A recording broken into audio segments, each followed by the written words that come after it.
In the brutal winter of 1740, on the frozen expanse of the River Neva in St. Petersburg, a structure of impossible beauty and unimaginable cruelty rose against the slate-gray sky. It was a palace, but not of stone or wood.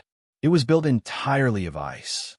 Its walls were vast blocks of pristine river ice, fused together with water that froze instantly in the punishing Russian cold. Inside, every detail was rendered in the same ephemeral, crystalline material. Chairs too cold to sit upon, a four-poster bed with an ice mattress and ice pillows, a grand fireplace in which logs of ice were smeared with naphtha and set alight, burning with cold, spectral flames that offered no warmth, only a ghostly, flickering light. There were even ice cannons that fired, not with iron shot but with tightly packed balls of ice. This shimmering, deathly beautiful edifice was not a monument to winter's majesty. It was a cage. It was a torture chamber designed for a wedding night, a place where a man and a woman, stripped of their dignity and their clothing, would be sealed inside to endure a consummation with death itself. And the architect of this breathtaking horror, the mind that conceived of such a uniquely personal and public torment, belonged to the Empress of all the Russias, Anna Ioannovna. To understand why a ruler would dedicate the resources of an empire to the meticulous construction of such a nightmare, one cannot simply look at the politics of the day. One must peer into the frozen recesses of a single human heart, a heart that had been systematically broken and packed with the ice of humiliation long before it ever conceived of building a palace from it. The story of the Ice Palace is not merely an anecdote of autocratic caprice. It is the final, agonizing scream of a soul steeped in a lifetime of perceived slights, neglect, and profound personal shame. It is the story of how private trauma can metastasize into public policy, how the wounds inflicted upon a young, unwanted girl could later dictate the fate of courtiers and the very atmosphere of an empire. To ask how such a thing could happen is to ask who Anna Ioannovna truly was, beyond the stern portraits and the grim reputation of her reign. We must travel back, past the throne and the terror, to the shadowed corridors of her youth, to a world that taught her from her first breath that she was of little consequence. It was in the crucible of this early insignificance that the vengeful empress was forged, a ruler who would one day ensure that the world, which had for so long ignored her, would have no choice but to watch her, to fear her, and to remember the terrible spectacle she could create. The Ice Palace was her masterpiece, a perfect, glittering monument to a lifetime of bitterness. Anna's journey began not in splendor, but in the periphery of power. She was born in 1693, the daughter of Tsar Ivan V and Praskovia Saltykova. This was not a position of straightforward privilege. Her father, Ivan, was co-czar with his younger, far more dynamic half-brother, Peter the Great. But Ivan was sickly, mentally frail, and regarded by the court as little more than a placeholder, a ceremonial figurehead whose existence was a matter of dynastic convenience. Consequently, his family existed in a strange political twilight. They were Romanovs, possessed of the imperial blood, but they were the junior, overshadowed branch. All light, all power, all ambition radiated from the towering, terrifying, and transformative figure of Peter the Great. Anna and her sisters grew up in a separate, more somber household in Ismailovo, near Moscow, a world away from the whirlwind of modernization and Europeanization that Peter was forcing upon Russia. Theirs was a court steeped in older, more traditional Muscovite ways, managed by their stern and deeply religious mother. The atmosphere was one of pious gloom, but it was also one of profound insecurity. Anna was not considered a beauty. Her features were heavy, her figure masculine and imposing, her demeanor sullen and withdrawn. In a world where a royal woman's primary value lay in her appearance and her ability to secure a powerful dynastic marriage, Anna was found wanting. She was tall, graceless, and possessed a deep, booming voice that unsettled those around her. She was a poor relation in the grand scheme of the Romanov dynasty, a constant reminder of the lesser branch of the family. She and her sisters were treated with the polite but pointed neglect reserved for those who were necessary to tolerate, but impossible to admire. They were the country cousins, the unpolished relics of a past their uncle was desperately trying to shed. The slights were constant, both real and perceived. At court functions, she would have watched as attention and flattery were lavished upon the favorites of Peter, while she stood by, a large, awkward, and silent fixture. This experience of being physically present but socially invisible carved deep grooves of resentment into her young psyche. She learned to watch, to observe the mechanics of power from the outside, nursing a silent, simmering envy for the grace, beauty, and favor she lacked. Her childhood was not one of overt, physical abuse, but of a more insidious kind of cruelty, the slow, grinding erosion of self-worth that comes from being perpetually judged and found wanting. The societal expectations for a woman of her station were brutally simple and utterly impersonal. A princess was a political asset, a piece to be moved on the great chessboard of European diplomacy. Her personal feelings, desires, or happiness were of no consequence whatsoever. Love was a concept for poets and peasants. Duty was the currency of the nobility.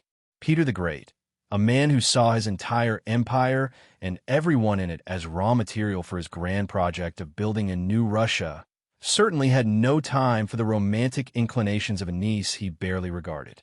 For him, Anna was a tool. Her purpose was not to thrive, but to serve the interests of the state as he defined them. This cold, utilitarian view of human value was the defining principle of her world. She was taught that her body, her title, and her future were not her own. They belonged to Russia, and more specifically, they belonged to her uncle, the Tsar. This education in powerlessness was the foundation upon which her future tyranny would be built. When she finally held power herself, she would treat others with the same instrumental cruelty that had been shown to her. Before her life was irrevocably fractured, Anna was simply a young woman waiting for her fate to be decided. She lived in a state of suspended animation, her days governed by the strictures of her mother and the looming shadow of her uncle. It was a life of quiet desperation, of watching and waiting, of learning to mask her feelings behind a stolid, impassive facade. She was not yet the monster of popular history. She was a product of her environment, sullen, resentful, insecure, and deeply, profoundly lonely. It was this lonely girl, already nursing a heart full of grievances, who would be thrust onto the international stage in a move that would seal her unhappy destiny and provide the catalyst for her transformation. The first great humiliation was coming. It would be a public spectacle orchestrated by the very man she was supposed to revere as the source of all power. The turning point, the event that took Anna's simmering resentment and set on a course toward a lifetime of bitterness, was her marriage. In 1710, Peter the Great, ever the pragmatist, saw an opportunity to extend Russian influence into the Baltic. The Duchy of Courland, a small but strategically important state nestled in what is now modern-day Latvia, was the prize. To secure it, he needed a marriage alliance. His gaze fell upon his collection of unmarried nieces, and he chose 17-year-old Anna. The groom was to be Friedrich Wilhelm, the young Duke of Courland. For Peter, the match was a simple geopolitical calculation. For Anna, it was a sentence. She had no say in the matter. The groom was a stranger, the land was foreign, and the purpose was entirely political. She was being exported like timber or grain, a resource to be used for the benefit of the Russian state. The wedding itself, held in St. Petersburg, was an exercise in the bombastic and often bizarre style favored by Peter the Great. It was a lavish, drunken affair, filled with the loud pageantry that the Tsar loved, and that the reserved Anna surely endured with quiet dread. Peter, in his typical fashion, insisted on grand celebrations that stretched on for days, forcing the newlyweds into a relentless series of public appearances. It was here that the first omen of the tragedy to come appeared. The groom, Friedrich Wilhelm, was young and by all accounts eager to impress his powerful new uncle-in-law. He tried to keep pace with the notoriously hard-drinking Tsar, a famously fatal mistake for many men. For weeks, the court celebrated, and the Duke drank.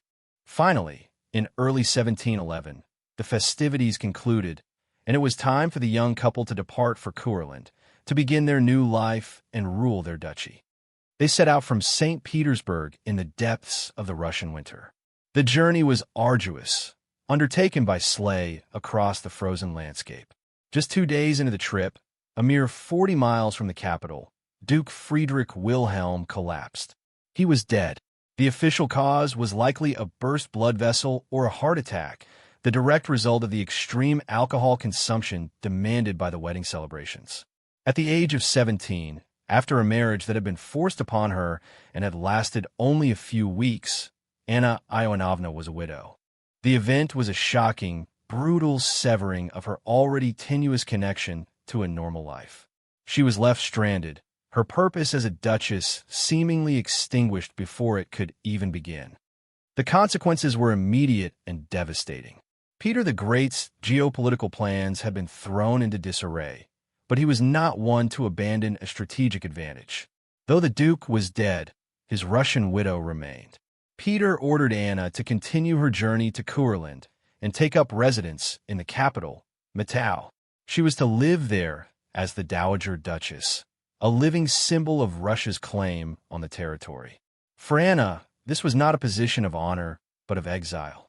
She was condemned to live in a foreign land where she was unwanted by the local German nobility, who saw her as a Russian interloper. She was isolated, impoverished, and entirely dependent on the meager and often delayed allowance sent from the Russian court. For nearly 2 decades, from 1711 until 1730, Anna languished in Courland. This period was the true furnace of her personality. It was a long, slow, grinding humiliation. She was a duchess in name, but a pawn in reality, constantly monitored by Russian agents who reported on her every move. It was during this bleak exile that she formed the most significant relationship of her life. She met Ernst Johann von Byron, a minor Kurlander nobleman of German descent. Byron was ambitious, intelligent, and ruthless. He quickly attached himself to the lonely duchess, becoming her chief advisor, her administrator, and, it was widely assumed, her lover. He became her rock, the one person she felt she could trust in a world that had abandoned her. But his influence was deeply toxic. He mirrored and magnified her own worst qualities, her suspicion, her arrogance, and her capacity for cruelty. He fed her grievances, affirmed her sense of victimhood, and promised that one day they would have their revenge on all those who had slighted them. For 20 years, they waited in the damp, dreary castles of Courland, a forgotten duchess and her grasping favorite, their shared bitterness hardening into a formidable political alliance fueled by personal resentment. This long winter of obscurity was coming to an end, and when the thaw finally came, it would unleash a flood of vengeance upon Russia. In 1730, the course of Russian history took an unexpected turn. The young Tsar Peter II, grandson of Peter the Great, died suddenly of smallpox without naming an heir. The direct male line of the Romanov dynasty was extinguished. This created a sudden power vacuum, an opportunity for the high nobility to reclaim the authority they had lost under the iron fist of Peter the Great. The Supreme Privy Council, a small body of powerful aristocrats, gathered to decide the fate of the throne. They sifted through the possible candidates, the daughters of Peter the Great and the daughters of his half-brother, Ivan V. Their choice fell upon the most unlikely of figures, Anna Ionovna, the forgotten Duchess of Courland. Their reasoning was a masterpiece of political miscalculation. They saw Anna as the perfect puppet. She was a woman, considered inherently less capable of ruling. She had been out of Russia for 2 decades, with no political base or allies within the country. She seemed meek, isolated, and desperate. The council believed they could offer her the crown, but on their own terms. They drafted a set of 9 articles, the conditions, which she would have to sign before ascending the throne. These articles would have effectively transformed the Russian autocracy into a constitutional monarchy dominated by the council. She would not be allowed to marry, name an heir, declare war, raise taxes, or control the army without their explicit consent. They were offering her a gilded cage, a title without power. They dispatched a delegation to Matau to present their offer to the dowdy, middle-aged duchess, fully expecting her grateful and immediate acceptance.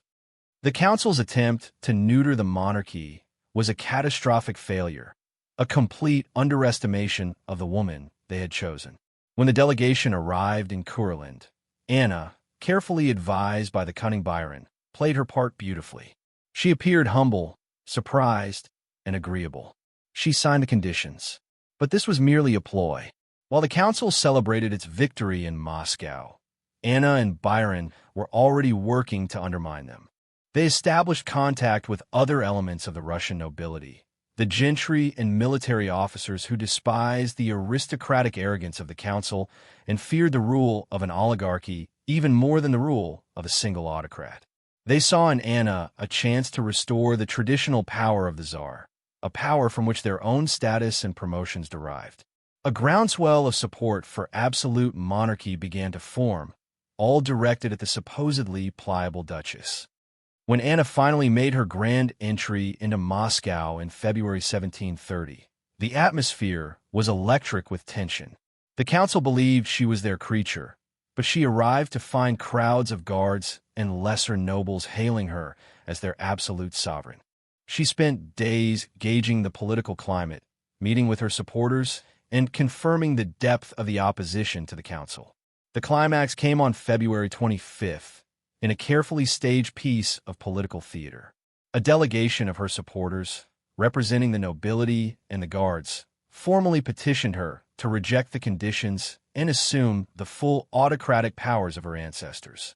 Standing before the assembled court, including the horrified members of the Supreme Privy Council, Anna took the document she had signed. Then, with a flourish of dramatic finality, she tore it into pieces. It was a stunning act of defiance. In one moment, she had shattered the council's ambitions and re-established the autocracy. The puppet had cut her strings. The long years of humiliation were over. Anna Ioannovna was now the empress and autocratrix of all the Russias, and her memory was very, very long. The reign of Anna Ioannovna, which lasted for a decade from 1730 to 1740, is known in Russian history as the Baronovshchina, the time of Byron. This name itself is telling. While Anna held the ultimate authority, the daily exercise of that power, its grim and grinding mechanics, fell to her beloved favorite, Ernst Johann von Byron, whom she made Duke of Courland and showered with wealth and titles. Byron became the most powerful man in the empire, the conduit through which all petitions, policies, and punishments flowed. His name became synonymous with corruption, foreign influence, as he was a German, and a particularly cruel and efficient form of political repression. The Empress herself seemed to retreat from the tedious business of governance. Having seized absolute power, she seemed uninterested in wielding it for any purpose other than her own security and amusement.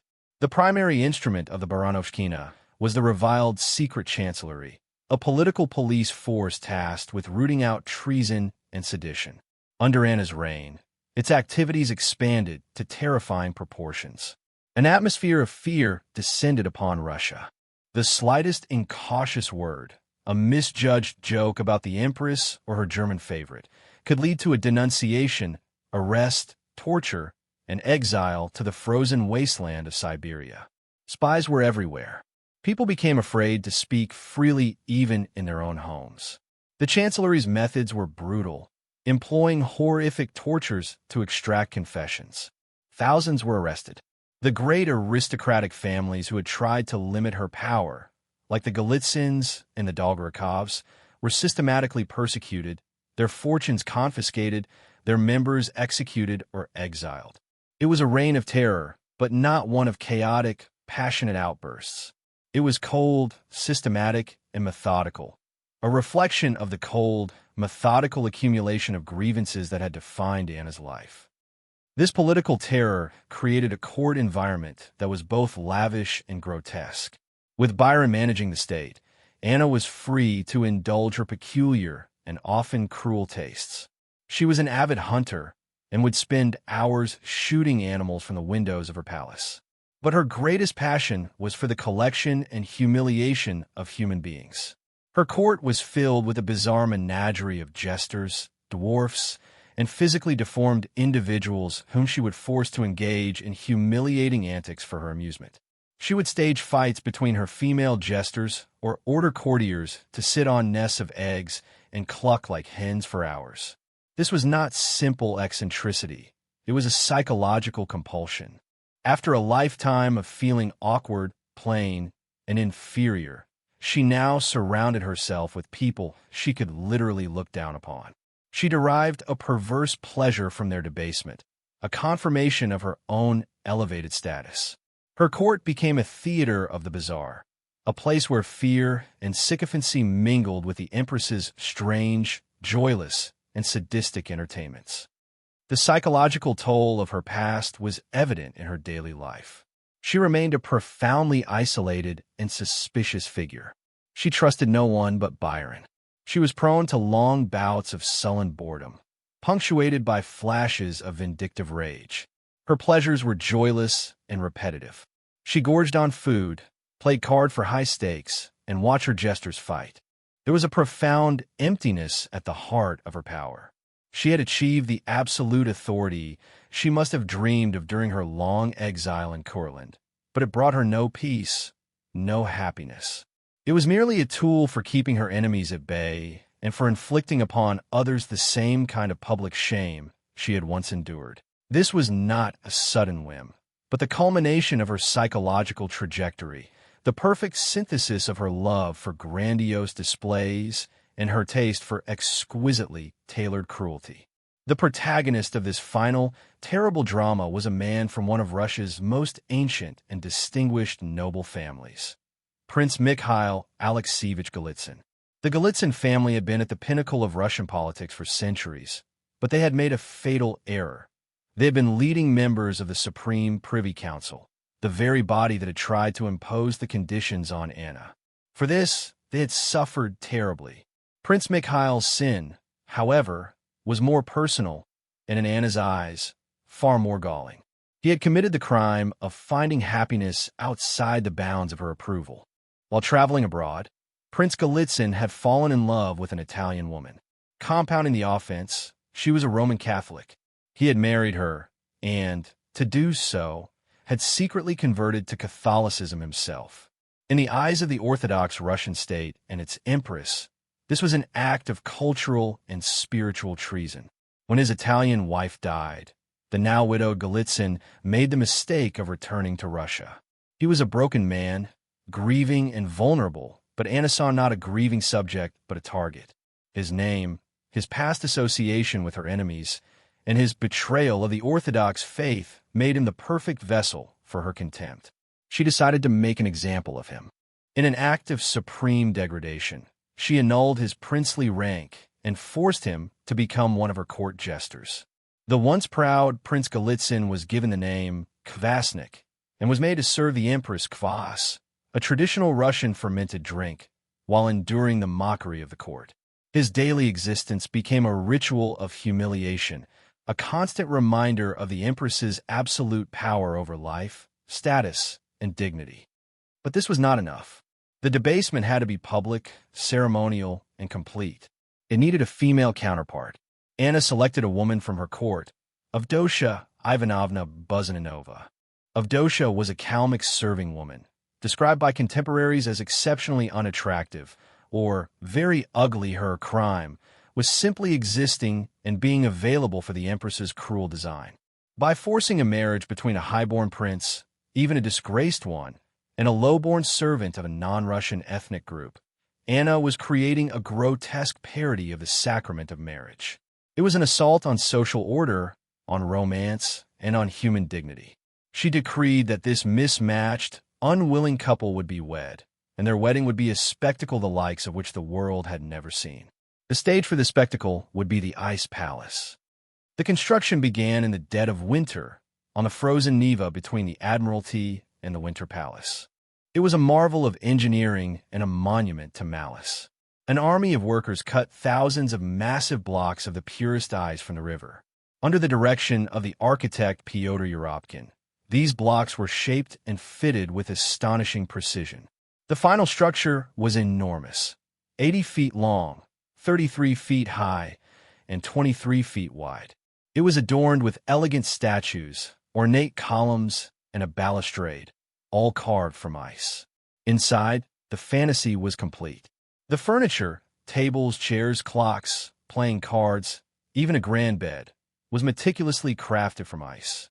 In the Empress's twisted vision, it was a perfect replica of a noble residence, rendered in a material that promised only death from exposure. The wedding procession itself was a parade of calculated insanity, a deliberate mockery of human diversity, and a celebration of imperial power. The bride and groom, Prince Golitsyn and Avdotia Buzananova, were placed in a large iron cage set atop an elephant and paraded through the streets of St. Petersburg. They were followed by a bizarre procession representing the myriad peoples of the vast Russian Empire. Over 300 people, all in their native dress and riding or accompanied by animals associated with their region. Reindeer, camels, dogs, oxen were forced to participate. It was a living, breathing ethnographic display twisted into a carnival of cruelty, a demonstration that all the subjects of the empire, no matter how exotic or distant, were mere playthings for the Empress. The procession ended at the shimmering, ghostly ice palace. As night fell and the temperature plunged far below freezing, the climax of the spectacle arrived. The wedding feast was held in the ice palace, with food served on plates of ice. The court, bundled in thick furs, watched as the grim festivities unfolded. Then, the moment Anna had been waiting for arrived. The newlyweds, Prince Golitsyn and Avdotia, were escorted to the ice bedchamber. There they were stripped naked and forced onto the solid ice bed, under ice blankets. Guards were posted at the door with explicit orders. They were not to let the couple out before morning, nor were they to allow them any means of warming themselves. To do so would mean death for the guards themselves. The doors were sealed. Anna and her court departed, leaving the naked couple to face the slow, agonizing certainty of freezing to death in their crystal tomb. It was the ultimate expression of her power, the power to force two human beings to participate in their own slow, public execution, all for the crime of offending her sensibilities. For Anna, this was not murder. It was justice, poetic and perfect in its chilling artistry. Inside the crystalline prison, as the last of the torchlight from the departing court faded, Prince Golitsyn and Avdotia Buzananova were left to confront their fate. The cold was an immediate physical assault. It leached the warmth from their bodies with shocking speed. The ice bed was not merely cold. It was actively drawing the heat from their flesh, a sensation akin to being burned. Every breath was a gasp of frigid air that seared their lungs. Death seemed not just inevitable, but imminent. Panic and despair surely washed over them. In this moment of supreme horror, facing a meticulously designed death, a flicker of human ingenuity and resilience sparked in the darkness. It was Avdotia, the serving woman so cruelly chosen for this ordeal, who reportedly saved them from an immediate demise. The historical accounts, while varied, suggest an act of desperate negotiation. Earlier in the evening, Avdotia had been wearing a pearl necklace. Seeing the implacable faces of the guards, she managed to get the attention of one of them. In a hushed, frantic plea, she offered him her only object of value, the necklace, in exchange for one thing, a tulip, a thick, sheepskin coat worn by peasants and guards. The guard, perhaps moved by a shred of pity or, more likely, by the lure of the valuable pearls, relented. He discreetly passed the coat into the chamber. It was a small act of illicit mercy in a universe of official cruelty. This single garment was their only hope. They huddled together under it, sharing their fading body heat, pressing against each other not in love or passion, but in a desperate, primal struggle for survival. They spent the night shivering violently, their bodies racked with pain, their minds teetering on the edge of consciousness. But the sheepskin coat provided just enough insulation to keep the killing frost at bay. When morning dawned, the guards unsealed the door, likely expecting to find two frozen corpses. Instead, they found the couple, blue with cold, barely conscious, but miraculously alive. They had survived the night. The news was brought to the Empress. Her reaction is not recorded in detail, but one can imagine a sense of thwarted satisfaction. The perfect artistic conclusion to her drama, the discovery of the lovers frozen in an eternal, icy embrace, had been denied her. Yet, in a crueler sense, her revenge was not entirely foiled. Fate, it seemed, was still on her side. The ordeal was over, but its consequences were only just beginning. The couple was removed from the ice palace and taken to be cared for. But the damage was already done. The prolonged, intense exposure to the freezing cold had ravaged their bodies. While Prince Golitsyn, perhaps possessing a stronger constitution, eventually recovered from the physical trauma, Avdosha was not so fortunate. She developed a severe case of pneumonia. Her lungs, fatally weakened by the night, spent breathing the glacial air. A few weeks after surviving the ice palace, Avdosha Buzananova died. The Empress had her victim, after all. The punishment had been delivered, a life had been extinguished, and a powerful message had been sent. Prince Golitsyn lived on for many years, a broken and haunted man, a living monument to the Empress's capacity for vengeance. He was a walking ghost, a permanent cautionary tale for any who might dare to displease the throne. As for the ice palace itself, it did not survive its creator for long. The spring of 1740 arrived, and with it the thaw. The magnificent structure, which had been the talk of Europe, began to weep. Its sharp, crystalline edges softened and rounded. The ice statues lost their features, melting into grotesque, sagging shapes. The walls grew thin and unstable.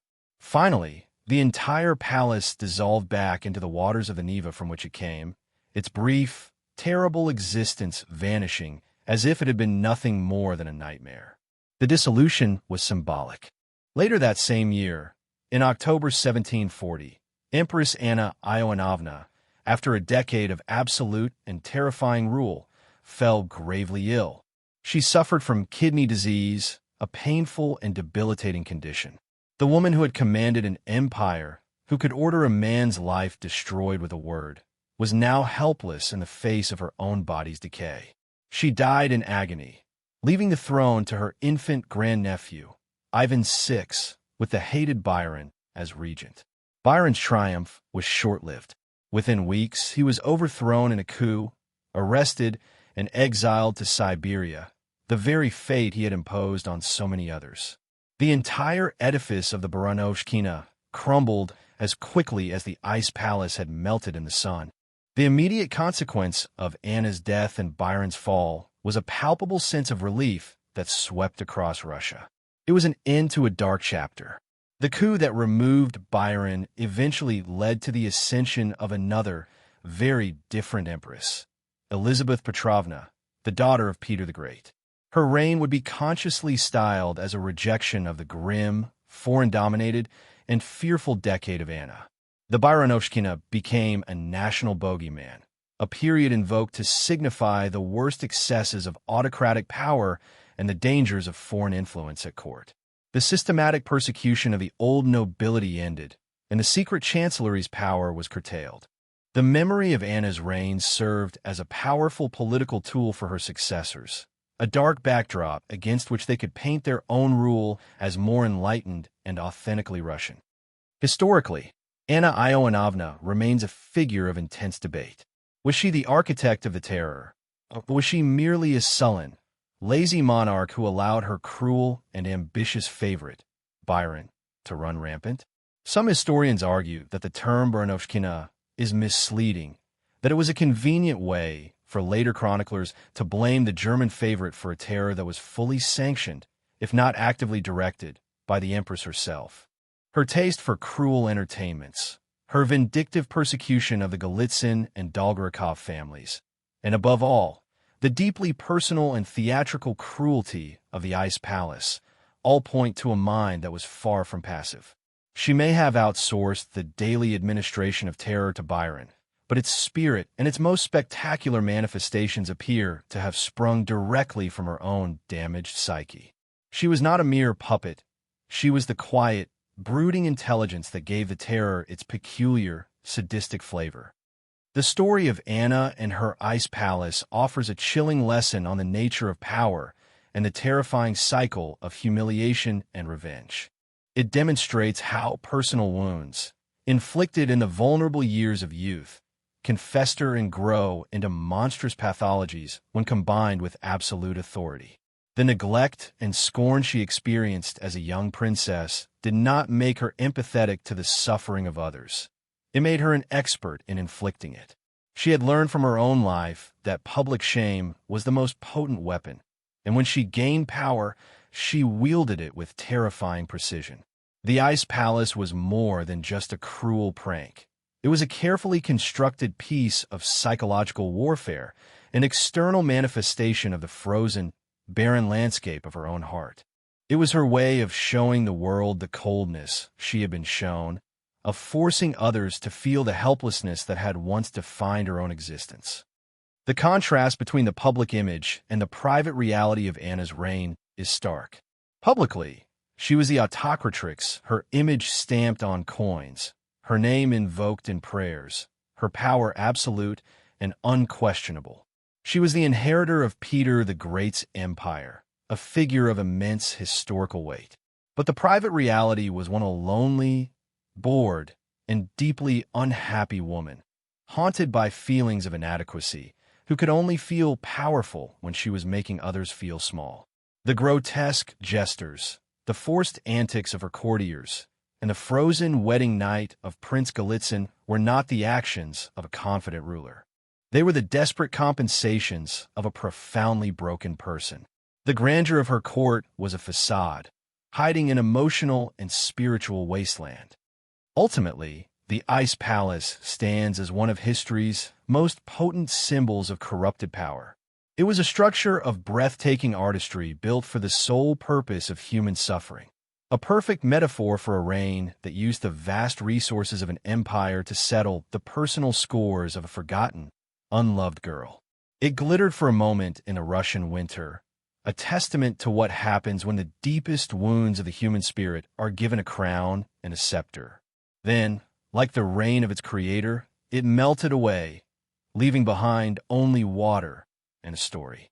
A story that serves as a timeless and terrifying reminder that the coldest prisons are not built of ice, but are carried within the human heart, waiting only for power to give their chilling architecture a form in the real world.